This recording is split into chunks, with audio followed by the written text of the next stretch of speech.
Bien, me voy a permitir presentar el sitio que conocemos por mucho, pero lo correcto es a Sergio Fernández Castillo. Es licenciado en Derecho por la Universidad Autónoma de Tamaulipas, maestra en Derecho Corporativo por la Universidad de Anáhuac, México Norte, tiene posgrado en Derecho Civil por la Universidad de Salamanca, España, doctorado en Derecho Laboral por el Instituto de Posgrado en Derecho, director y fundador de la firma legal Treviño y Asociados, abogados, ahora Estrella Abogados de Empresa SC con más de 35 años de experiencia.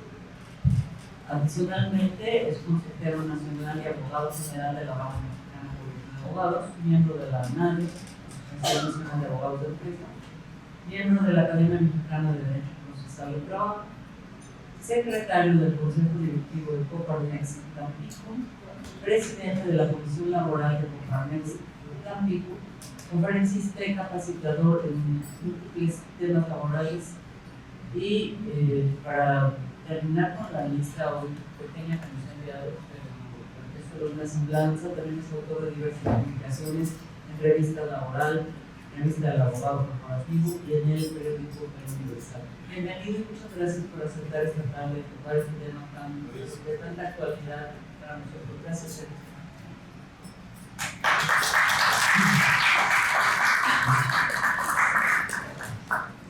Muchas gracias, Claudia, por tus palabras. Gracias a todos por estar aquí con nosotros y gracias también a los que están conectándose a través de Zoom para esta charla. Y verán en la imagen muy fierro que se pareciera un tipo que está diciendo a su equipo de RH no hay, o les está diciendo hay tope para los que esperaban o habrían esperado que se declarara la inconstitucionalidad de la fracción octava del 127 de la Ley Federal del Trabajo.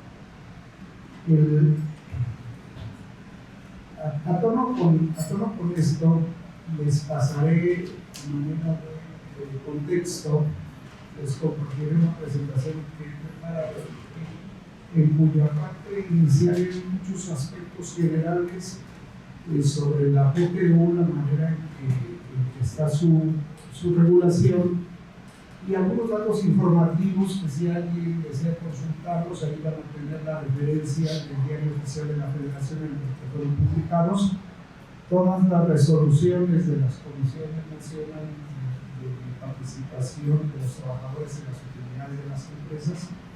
Si les resulta de utilidad, ahí la verán. No me detendré en esto para no estar agotando el tema. No estar agotando el tiempo en aspectos genéricos que son de todos ustedes conocidos. Y en el tema que nos ocupa tenemos particularmente que el 12 de noviembre del 2020 el Ejecutivo Federal presentó la iniciativa de reforma en materia de subcontratación. Recuerden que un año antes había presentado otra iniciativa similar el senador Napoleón López Urrutia y había tenido un determinado avance en la Cámara de Diputados, pero parece que al Ejecutivo Federal no le gustan mucho esas reformas en las que no es el principal protagonista ni el eje, total, la detuvieron. Y contenía muchos aspectos también de sumo interés, pero finalmente esa se detuvo, no prosperó y ya en el 2020, en esta fecha que les apunto, el Ejecutivo presenta esta iniciativa. Es muy importante para mí precisar que esta iniciativa no trataba ningún tema de PTU. O sea, esta iniciativa era una iniciativa limpiecita, digo limpiecita no por su cabeza, porque nos traían muchos defectos, pero limpiecita en lo que se refiere al tema. El tema central que trataba y desarrollaba era el del cambio de régimen de la subcontratación y más que el cambio de régimen, la prohibición en términos tajantes en una parte y en otra una autorización para desarrollarlo en aspectos bastante bastante discutible. Lo relevante es que no contenía absolutamente nada que tuviera que ver con PTU. Y esto lo resalto porque pareciera que entre un tema y otro, jurídicamente hablando, y aquí hago la aclaración porque de repente estamos en un foro en esa área jurídica que polariza los intereses, donde tenemos abogados muy pro empleadores y otros pro trabajadores. Yo me quisiera situar en el plano estrictamente jurídico y constitucional. Ya lo dijo Platón, amicus patronis, más amicus, diríamos, constituciones.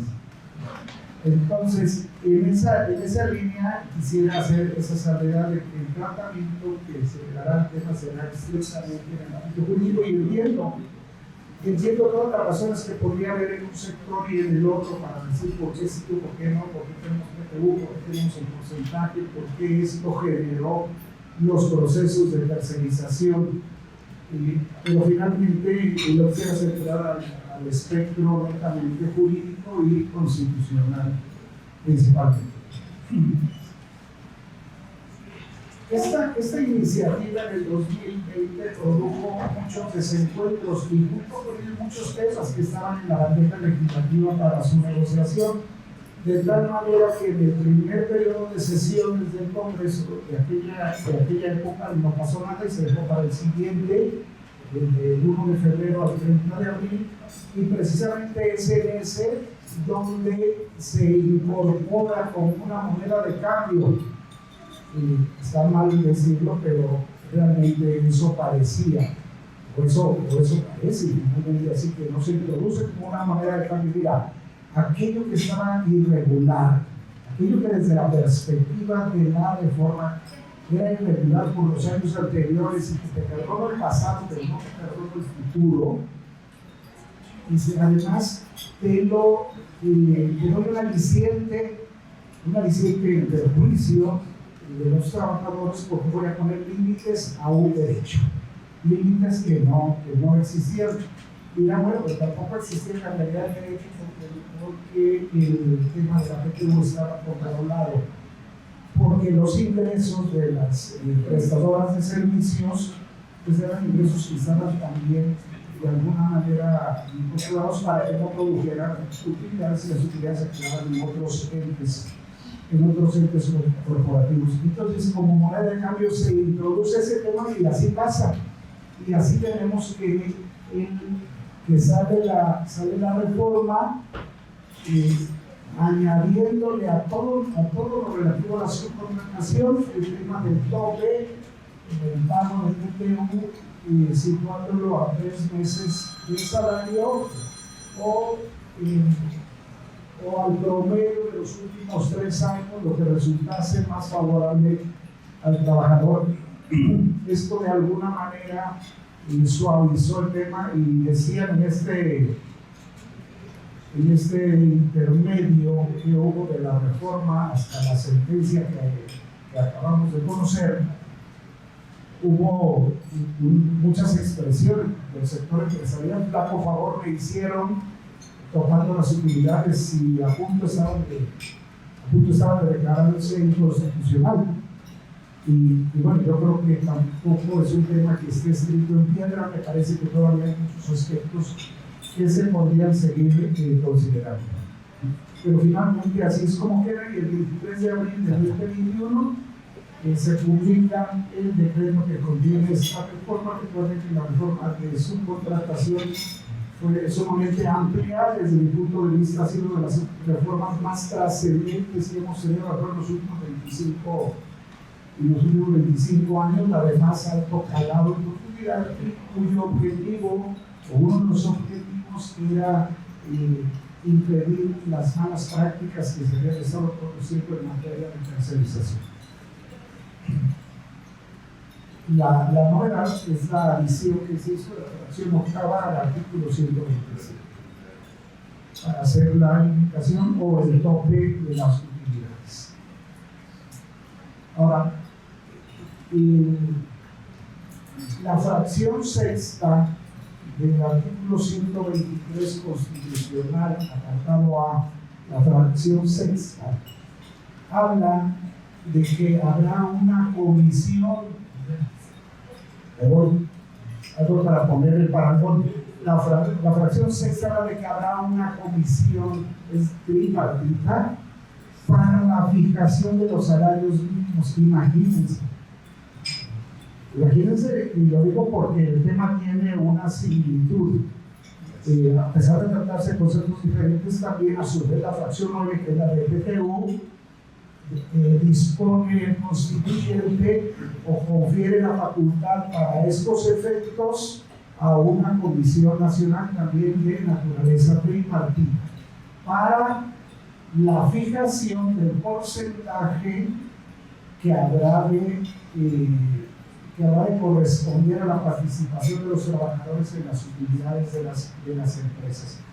Y así lo dice el inciso A de la fracción 9, una comisión nacional integrada por representantes de los trabajadores, de los patronos y del gobierno, fijará el porcentaje de utilidades que deba repartirse entre los trabajadores. Ojo, aquí el constituyente no le otorga una facultad al órgano legislativo, le otorga una facultad a una comisión, como en materia de salarios mínimos.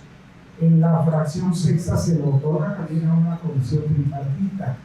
¿Qué ha pasado en la historia con estos esquemas tripartitas previstos en la Constitución? Y al margen de las opiniones que pudieran haber, lo que a mí me parece es que si está en la Constitución, primero tenemos que superar el obstáculo constitucional, como ocurrió con el cambio en la reforma judicial, de juntas de conciliación y arbitraje, entidades también tripartitas a tribunales laborales. Primero hubo que superar la restricción constitucional y luego entonces pasar a la legislación secundaria. Yo creo que en este caso, por acatamiento a la norma constitucional, si la idea era fijar esta variable y darle esta facultad al legislador, lo primero lo que deberían de haber hecho era superar el obstáculo constitucional y darle esta facultad a la Comisión Nacional. Cosa que no ocurrió, porque no tenemos en ese sentido reforma constitucional. La Constitución sigue siendo vigente en este tema y pareciera que lo que al respecto diga la Comisión Nacional es letra muerta.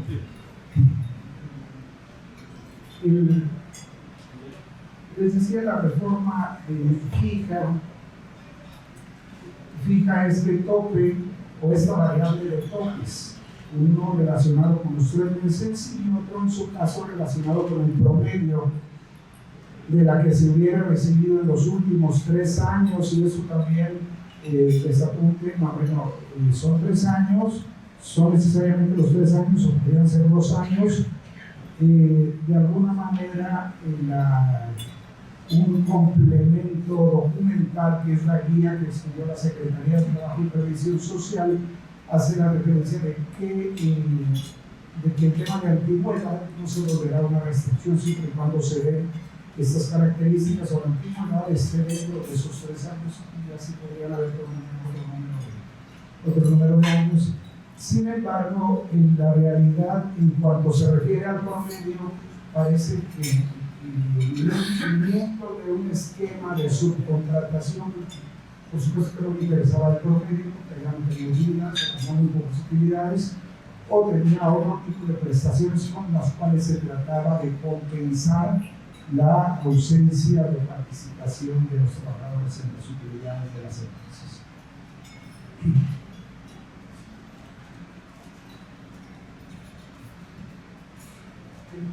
Hasta las 4. Bueno, gracias. Gracias. Bueno, y aquí les iré compartiendo y todavía si luego les hace favor de pasar. Va a haber no alcanzar. De compartir la presentación. de libre utilización, por favor. Gracias. Sí, derechos de autor. Y entonces, la regla general o las reglas generales de la PTU siguen intocadas, siguen exactamente iguales en la ley del proceso de la renta y en el reglamento del artículo 122 de la Ley Federal del Trabajo y el resto de las normas previstas en la propia Ley Federal del Trabajo respecto a este tema.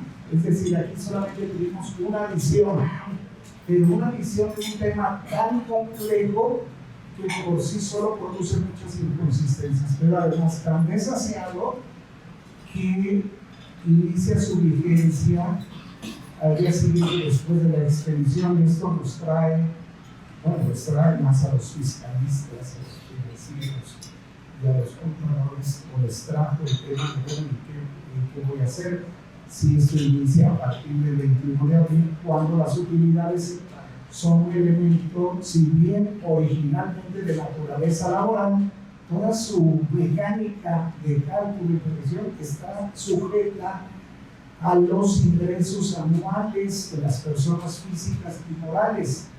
Esto es, yo hago una declaración, pero resulta que el 2021 fue inédito porque tenía del 1 de enero al 23 de abril un marco legal imperante, y del 24 de abril al 31 de diciembre la reforma. Entonces esto genera muchos problemas que no han tenido solución. Casi todo el mundo le ha venido haciendo como a cada quien le ha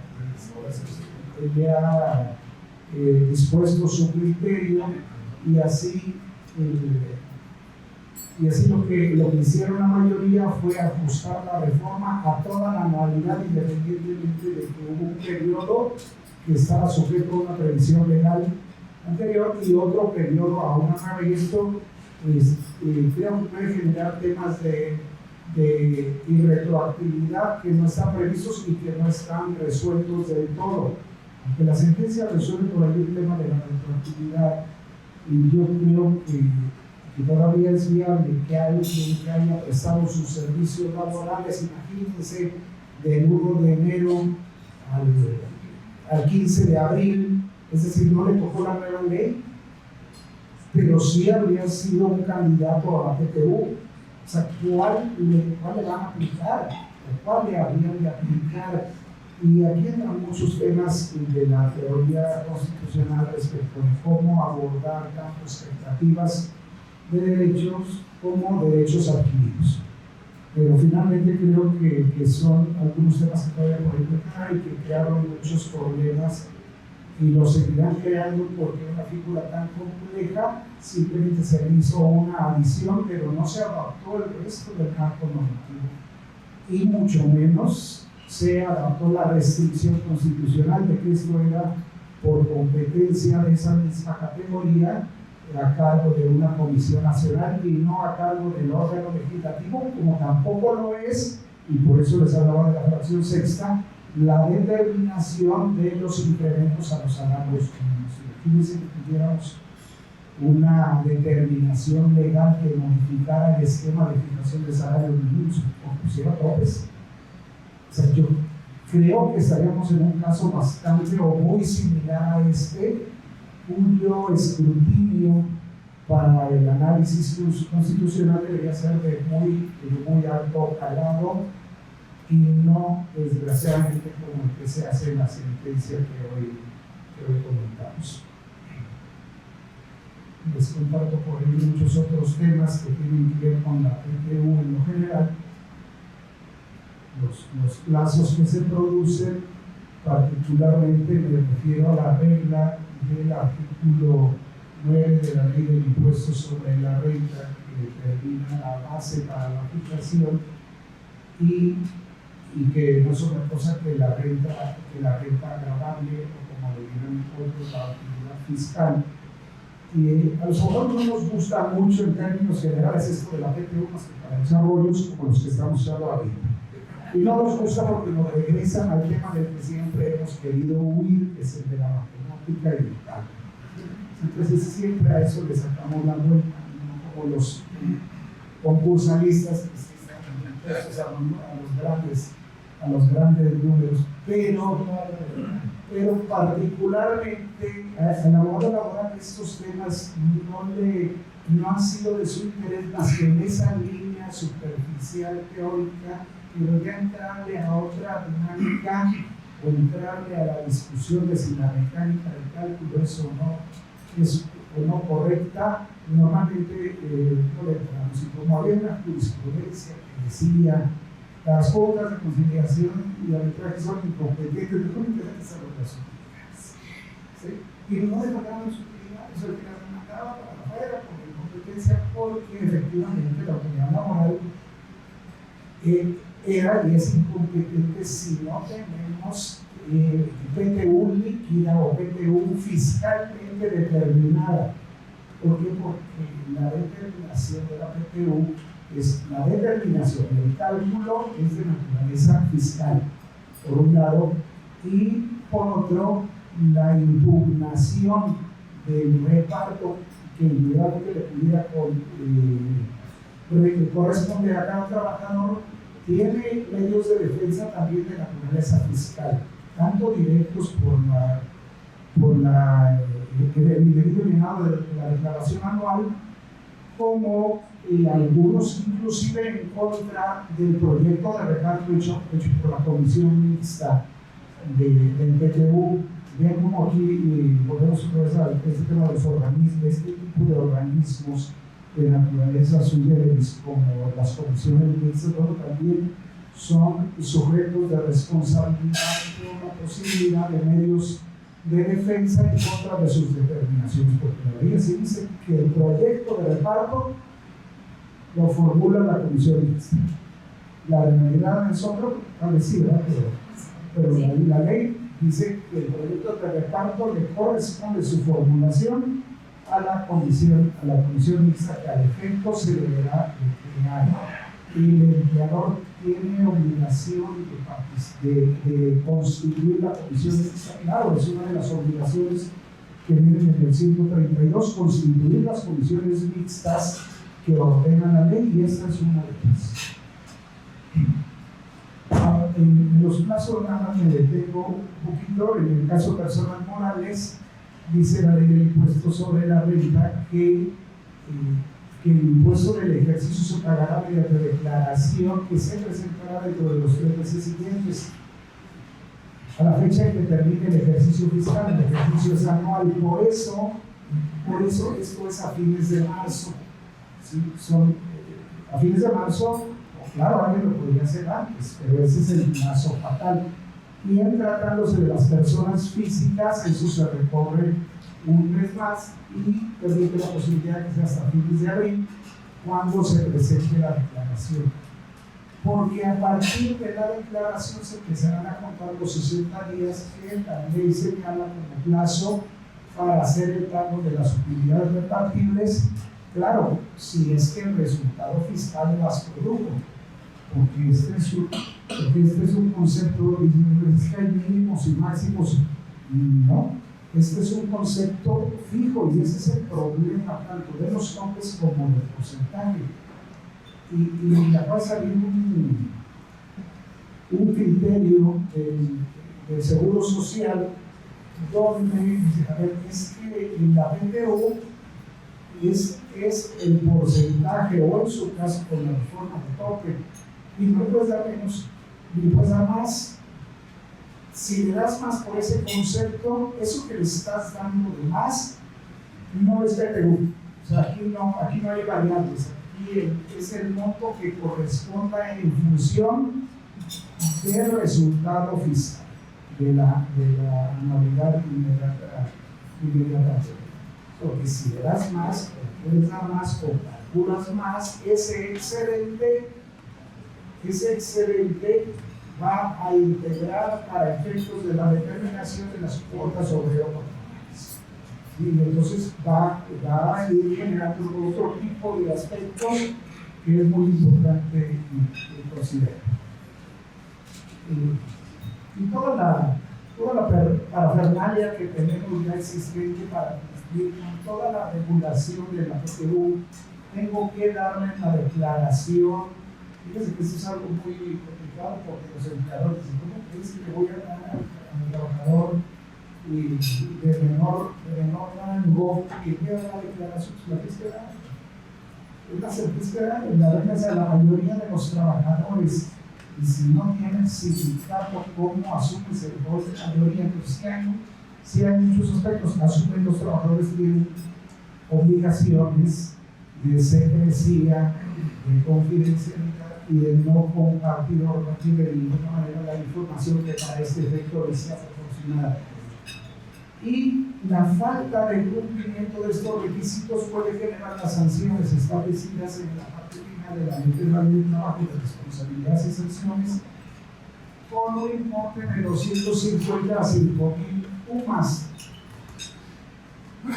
que puede ser multiplicable según el número de trabajadores afectados por esa infracción. No es nada más que salen de 250 a 5,000. El importe que se termine entre este mínimo y máximo será multiplicable por el número de trabajadores que hayan resultado afectados. Si tengo, imagínense, si tengo una empresa de 1,000 trabajadores, será la locura. El concepto de multa por la falta de alguna de esas obligaciones podría ser desde la falta de entrega de la declaración anual o desde la falta de constitución de la Comisión MINSA o estar fuera de los plazos que la ley señala para este. Sí.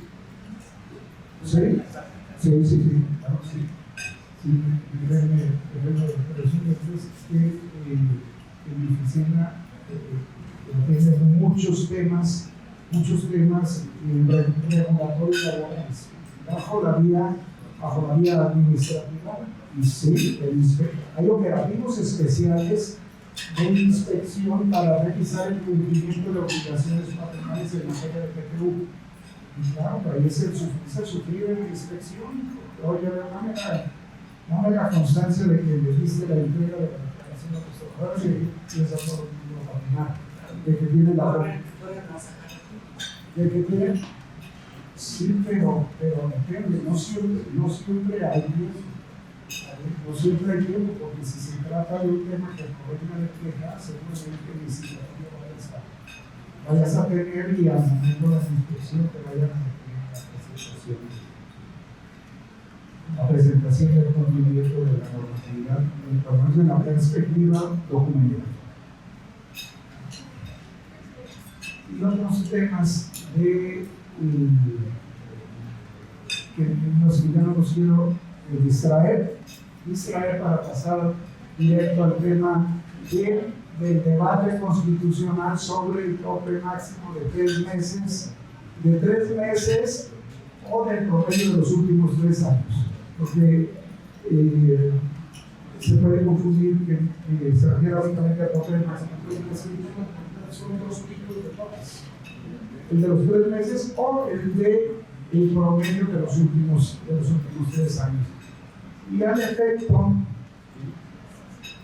también les comparto, si alguien quiere consultar las fuentes originales, que al final, por favor, que les comparto que hay, me detuve en esos que me parecen más relevantes, que hay 2 amparos del sindicato minero, de uno de los sindicatos mineros. ¿Cómo se llama? Frente. Creo que el sindicato se llama Frente, algo así. Tiene el amparo 2071 de 2022 ante la jueza octavo del distrito de la Ciudad de México, es juzgando en materia laboral. En el juzgado octavo del distrito de la Ciudad de México, y dictó sentencia en agosto del año pasado. Dictó sentencia declarando la inconstitucionalidad de la fracción octava del artículo 127, que imponía el tope a la PT. ante el mismo juzgado se tramita otro amparo y que, claro, lógicamente tuvo el mismo resultado. Les pongo ahí los números de los amparos indirectos, si alguien quiere consultar en la fuente de la sentencia. El resultado es que en ambos esta juez octavo declara la inconstitucionalidad de la norma impugnada en común.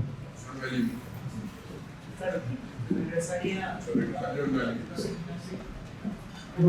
Nada más que esos amparos están impugnados a través del recurso de revisión y aún están en el tribunal colegiado. O sea, aún están en el tribunal colegiado y me parece que la corte no se esperó. Si hubiera esperado a estos, que eran mejores que resolvió, eran de mayor contundencia técnica, que traían mejor línea de argumentación, que se adelantó, y ahora el tema va a ser cómo atender aspectos que no fueron parte de este otro, y ya categóricamente dijo que la restricción contenida en la reforma era constitucional. El que se resuelve y es objeto específico de esta charla es uno que se inicia en Querétaro ante el juez sexto de distrito, y este es de una quejosa que dice básicamente: me dieron 30,000 pesos, gracias legislador, me dieron 30,000 pesos, y si no hubieras hecho adición me hubieran tocado 300,000. Y expresa y pone la batalla de por qué le habían correspondido 300,000. Pero se trata de un amparo hasta cierto punto deficiente, donde los temas de análisis técnico, de la complejidad de la que les estamos hablando, no son puestos en la consideración del amparo, y aquí las reglas para la suplencia son relativas. Porque pareciera que no puede ir más allá de lo que me has dicho, o sea, te ayudo con lo que dijiste en términos generales. Y además, lo que dice el juez de distrito en Querétaro, dice: como tu tema de inconstitucionalidad de la ley deviene en un acto que, si bien es un tema laboral, por tratarse de una ley, es esencialmente administrativo, entonces no procede la suplencia de la queja, le dice el juez de distrito, y le queda pendiente, no atiende una causa de improcedencia, se va el caso al tribunal colegiado, el tribunal colegiado atiende el tema de la improcedencia, la declara superada y remite el expediente o reserva la competencia para los temas de la constitucionalidad a la Suprema Corte de Justicia de la Nación, a la que llega, y es la que llega el amparo, y declaran la constitucionalidad de la porción normativa impugnada. Y aquí en la presentación vienen los datos de cada uno de los expedientes, tanto del directo como de los amparos de revisión, tanto se le correspondió en el tribunal colegiado como el que le correspondió en la segunda sala. ¿Cuáles son los temas de esta sentencia? Primero, dice la Corte: en lo que se refiere a la suplencia de la queja, el agravio del recurrente es fundado, porque si procede por la naturaleza laboral del caso. Parece que este tema no tiene mayor aspectos curiosos, aspectos a considerar. Creo que, pero no produce nada, simplemente es la base para decir: entonces, en suplencia te voy a analizar la deficiencia de los conceptos de violación que habían sido ante el juez de distrito declarados, dice así la sentencia, indebidamente como inoperantes.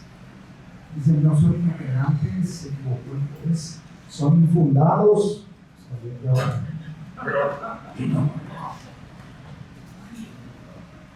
Y lo que se alegaba, o los puntos que trata la sentencia como puntos centrales en la vulneración a la fracción novena del apartado A del 123 que comentábamos hace un momento, que da competencia desde fuente constitucional a esta Comisión Nacional y no al órgano legislativo para fijar el porcentaje de las utilidades que había de corresponder a los trabajadores.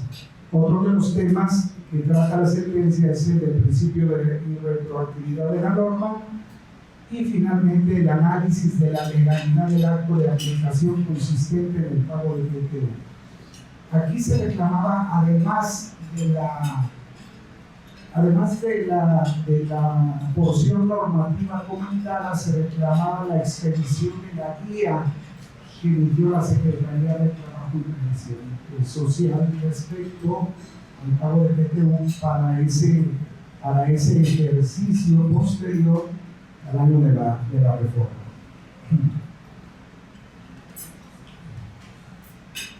En cuanto al primer aspecto, que es el más relevante, se declara imputado por las siguientes razones. Dice la Corte, y a mí me parece que son argumentos muy simplistas. Está hecho esto en resumen y en un formato lo más sencillo, pero fielmente extraído de la sentencia. Dice, porque el Congreso de la Unión sí está facultado para emitir leyes en materia de trabajo, ¿sí? A votación, nadie estaba discutiendo eso. Y dice, y en uso de esa facultad emitir un decreto impugnado. Sí, así es, pero la porción normativa discutida es reservada constitucionalmente a otro organismo tripartita, que es la Comisión Nacional. Y concluye, o emite una primera conclusión. La norma impugnada no puede analizarse de forma aislada, sin considerar que forma parte del cambio de régimen de subcontratación laboral. A ver, es que les comentaba al inicio, a ver, la iniciativa original no contenía ningún tema relacionado con que tiene que ver jurídicamente hablando. Y yo entiendo todos los temas patronales, me inscribiría ahí, pero yo creo que mi postura en esta mesa es una postura jurídica y constitucional, entonces eso no se puede soslayar, mucho menos con este tipo y nivel de argumentación. Habríamos esperado argumentos más sólidos. Dice, el uso de esa facultad emitió el decreto impugnado.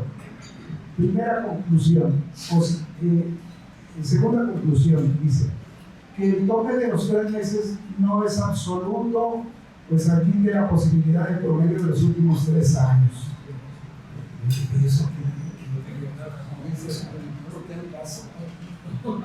Dice, por ello concluye que las normas impugnadas son constitucionales.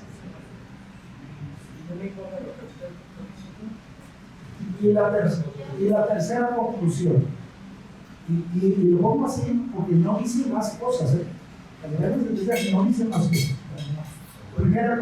Tercera conclusión, dice, son constitucionales porque el Congreso de la Unión, si tiene facultades para regular lo relativo a la materia, y no existe ninguna disposición constitucional o legal que se lo impida, ya que el sistema de reparto de utilidades no es estático, sino que debe estar en constante revisión e investigación a fin de conocer las condiciones generales de la economía nacional que hagan posible fijar el porcentaje y las condiciones de entrega de esa prestación. Esto es una calamidad, así como está puesto. Así como está puesto. Claro que no es estático, si no era estático, antes de la reforma no era estático, esto estaba sujeto a una identificación uniforme de acuerdo a la situación económica del país y previo a los estudios que realizara la Comisión La Comisión Nacional, para esto debo decirles que la Comisión Nacional se reunió en septiembre del año inmediato anterior, es decir, un mes antes de la presentada la iniciativa. Y la iniciativa no contenía esos temas. Un mes antes se reunió y determinó que el porcentaje a repartir seguiría siendo el 10%, porque ese era el anterior. Y no es eso una disposición dogmática, sino que es una disposición que se sustenta en los estudios. Si alguien quisiera impugnar la determinación de la comisión, la podría hacer, pero bajo un orden lógico de entes responsables de cada acto, y hasta ahorita no hay nadie que haya impugnado esa determinación de la Comisión Nacional, salvo que alguien, perdón mi atrevimiento, que no hay nadie, a lo mejor si ya yo no lo sé. Dice, luego, si el Congreso de la Unión tiene facultades para legislar, entonces puede emitir las medidas necesarias para cumplir con lo establecido constitucionalmente en cuanto a que la PTU siempre se fije considerando el impacto de la economía nacional. Esto es absurdo, pero además es inaplicable. El Congreso no se va a estar reuniendo para hacer estudios sobre la economía nacional. Esta sí es una regla fija. Es algo que la Constitución se lo asignó a un órgano diferente. Bueno, hasta ahí se acabó el otro tema, que era el tema más relevante. No hay más. En la sentencia no hay más. Luego, en lo que se refiere a la retroactividad de la norma, hacen su análisis basado en la jurisprudencia que habla sobre la irretroactividad y su determinación conforme a la teoría de los componentes de la norma. Y dice que no se transgrede porque cuando se establecen expectativas de derecho a través de supuestos y en su caso de las consecuencias que aún no se han realizado. No lo dice, yo quiero imaginar que en eso estaba pensando, que aún no se ha realizado, ya que si se permite que una nueva disposición modifique la forma en que se debe proceder. Yo me imagino, es que trabajó de enero a abril, aunque todavía no estaba la reforma, o sea, todavía no sabe si van a tocar utilidades, porque eso se determina hasta la declaración anual que habrá de presentar el total de solidaridad del siguiente año. Bueno, yo creo que hay un tema que podría subir al debate constitucional en relación a esta porción, pero me parece que visto de esa manera tan simple, le deja de analizar aspectos que no le fueron puestos a conocer y digo, ojalá para los temas de claridad tengamos otro tipo de amparos o algunos de los que están por resolverse, porque al menos del sindicato minero, del desarrollo, yo creo que había otros 15 amparos. Yo únicamente tengo la referencia de esos que les acabo de compartir. Finalmente dice que no se transfiere, que no hay ninguna vulneración al principio de irretroactividad de la norma, sin analizar las diferentes variables o vertientes que pudiera tener este tema de la irretroactividad, uno como el que les acabo de comentar, y otro desde la perspectiva de los derechos laborales adquiridos, que además debo decir que hablar de PTU es hablar de un derecho humano de orden constitucional, o sea, no, que debe ser analizado en una perspectiva más amplia y con un nivel, dicen los que saben eso de constitucional, con un nivel de escrutinio estricto, porque esto pudiera parecer o coincidir en tema de derechos laborales fundamentales o de rango constitucional con aquellos temas de categorías sospechosas que requieren un análisis de mayor profundidad, pero todo esto no aparece en la sentencia, sino que creo que se fueron por la más sencilla de la teoría de los componentes de la Ahora, en el no me ayudes, compadre, resulta que sí le dan el amparo, pero respecto del acto de aplicación, del no de aplicación pidió objetivo, porque la quejosa pidió, por eso yo sé quién lo haría,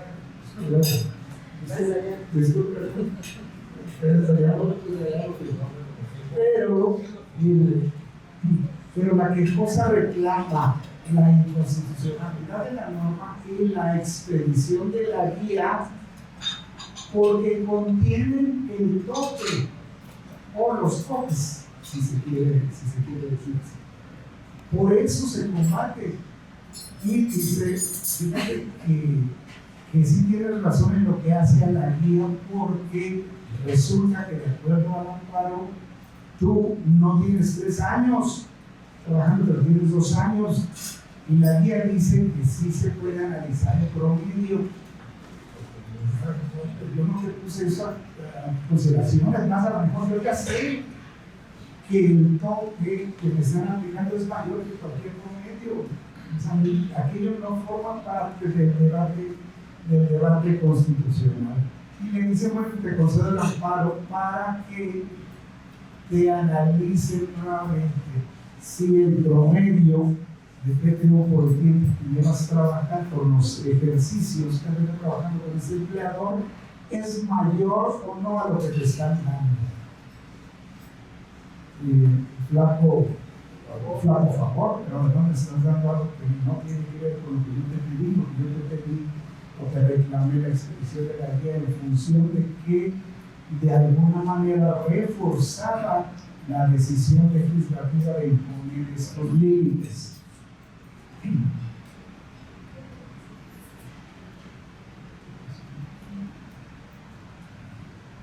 Y para ellos, para los que me conceden la parte principal se conviene.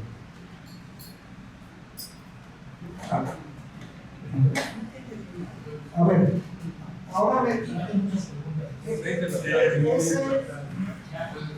esa sentencia ya se acabó, eso es lo que contiene, no representa mayor tema su análisis.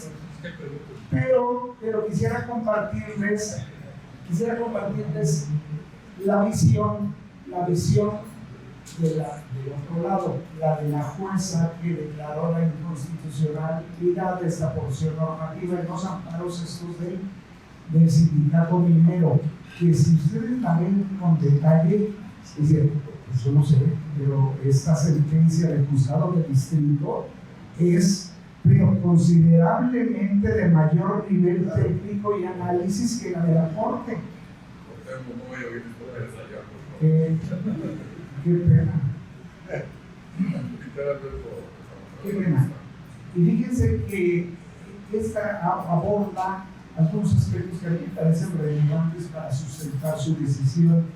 Y uno de ellos particularmente es que va haciendo un análisis histórico de la PTU y de cómo se empezó a hablar de la PTU desde la Constitución de 1857 y luego de la del 17, y luego se anunciaba también en la pretendida Ley Federal del Trabajo de Fortescue, y creo que Veracruz, según la legislación laboral, enfoque el tema. Dice hasta que 30 años después, hasta la reforma constitucional de 1962, y pues el constituyente se da cuenta que aquella ha sido letra muerta porque no se han determinado las características o instituciones competentes para fijar los importes que debían repartirse con que vean al rato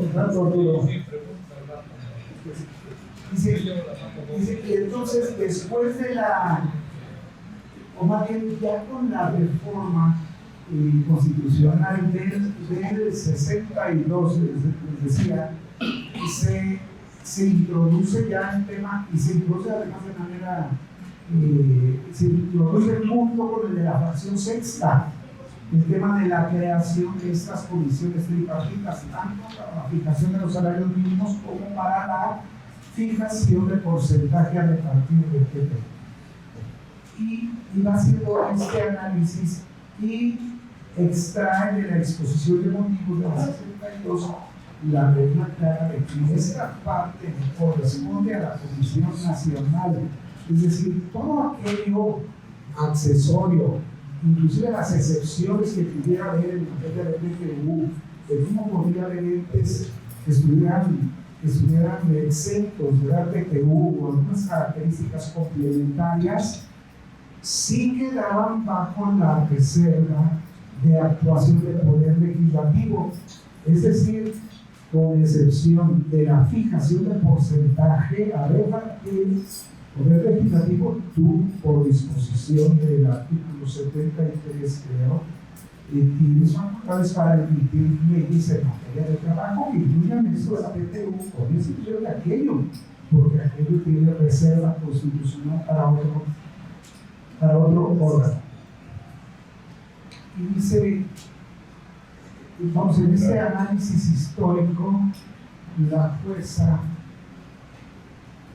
una vez determinado las facultades de la comisión y cómo esto es una función derivada del constituyente, a mí me parece que ve con más profundidad el tema,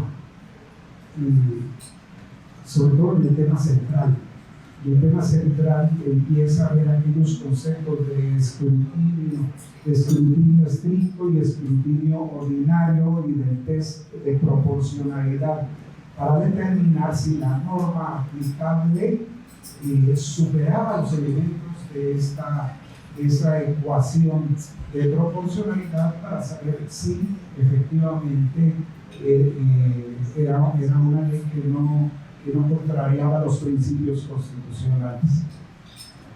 Dice, pero no importa el nivel de escrutinio, dice simplemente con el test de proporcionalidad, cuya primera hipótesis es que la legislación buscara fines constitucionalmente válidos. Ese es el primero.